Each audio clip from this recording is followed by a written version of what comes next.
Alors bonjour, dans cette capsule vidéo, nous verrons les hauteurs d'un triangle, car oui, hauteur d'un triangle est au pluriel. Il y a 3 hauteurs dans chaque triangle. En fait, il y a une hauteur qui part de chaque sommet du triangle. Et en fait, ces hauteurs-là, souvent, ils vont nous servir à calculer après ça l'aire, parce que pour pouvoir calculer l'aire d'un triangle, on a besoin de connaître sa hauteur.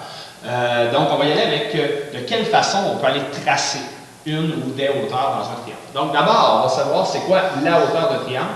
C'est le segment perpendiculaire. Donc, perpendiculaire dit 90 degrés, qui relie un sommet du triangle et le côté opposé. Donc, la plupart du temps, votre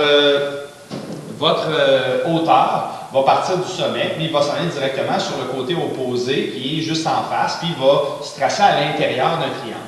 Par contre, ça peut arriver dans certains cas que le côté opposé, dans le fond, on n'arrive pas à tracer un angle de 90 degrés. Donc, à ce moment-là, il faut aller sur le prolongement du côté. Donc, on va voir tantôt. Généralement, ça arrive lorsqu'on a un triangle obtusable. Et comme je disais tantôt, dans un triangle, puisqu'il y a 3 sommets, bien, il y a 3 hauteurs possibles.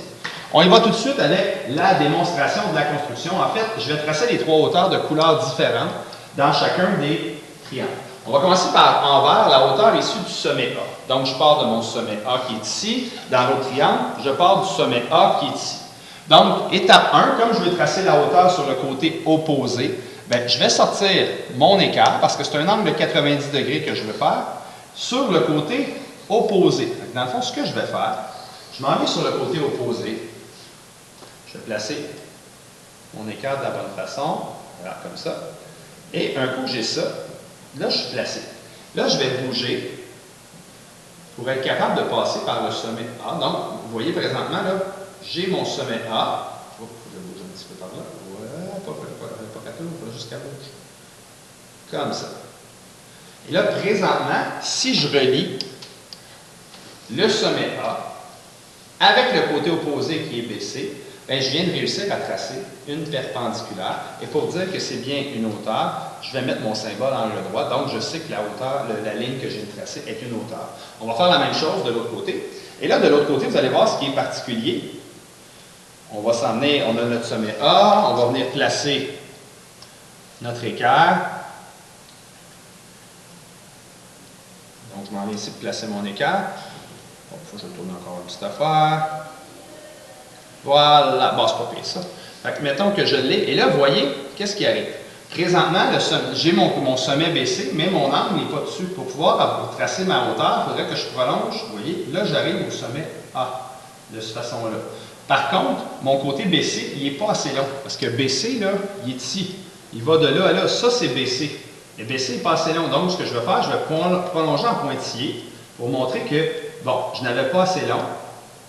Ça, une petite touche. Je n'avais pas assez long, je n'ai pas eu le choix de le prolonger, mais je vais le faire en pointillé. Et là, de l'autre côté, je vais tracer ma hauteur.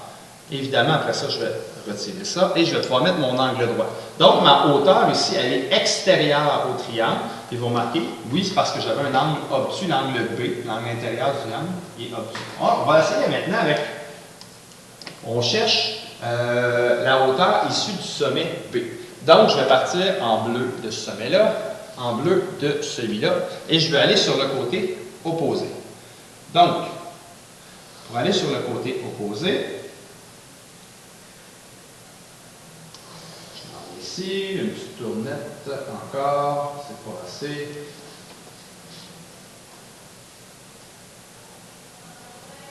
C'est pas pire.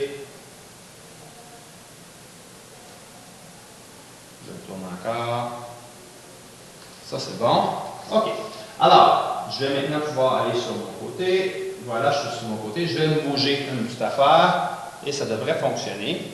Donc, je me bouge sur mon côté opposé qui est AC. Et à un moment donné, j'arrive à B. Et voilà. Donc, si je relie, voilà, j'ai réussi à faire ma hauteur. Je vais m'enlever de là. J'ai réussi à faire ma hauteur qui était issue du sommet B. Je vais faire la même chose de l'autre côté. Mais l'autre côté ici, il est assez simple. Il va arriver en plein centre. Ben, plein centre, c'est de 10 là.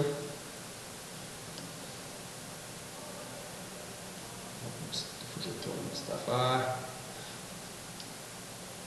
C'est plus facile pour vous autres dans un cahier que nous autres ici. Disons que je suis dessus. Et là, voilà, j'ai réussi à tracer ma hauteur qui est issue de mon sommet B qui s'en va sur son côté opposé. Et finalement, il m'en reste un dernier à faire. Mon dernier, c'est à partir du sommet C. Donc, je le mets en rouge et je m'en vais sur mon côté opposé. Donc, on va aller sur le côté opposé.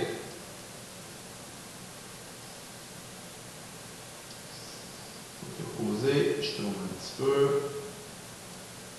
Je suis capable de bouger ça. Voilà. Lui, celui-là, c'est bien.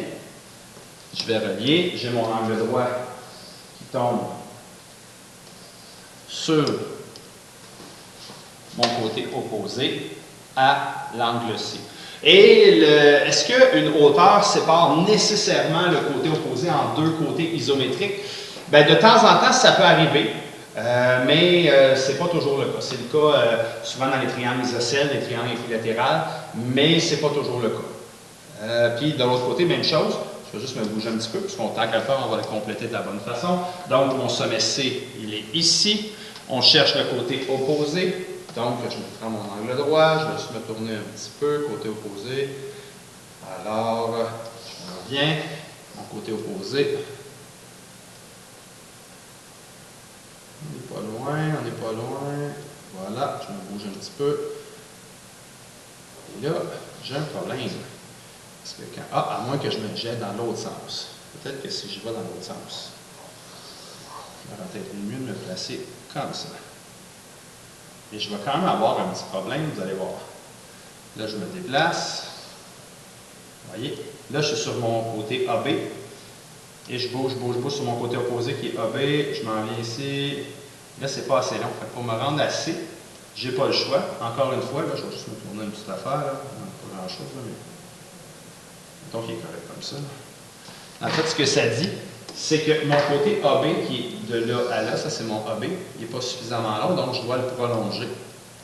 Et un coup qui est prolongé, bien, ça me permet de tracer ma hauteur sur le prolongement. Donc ici, là, je trouve avoir ma hauteur qui est sur le prolongement de mon côté AB. Donc ma hauteur, appelons la H, elle est ici à l'extérieur parce que pour pouvoir tracer mon angle droit, je ne pouvais pas y aller sur le côté opposé. J'ai dû tracer un prolongement. Alors voilà pour la hauteur.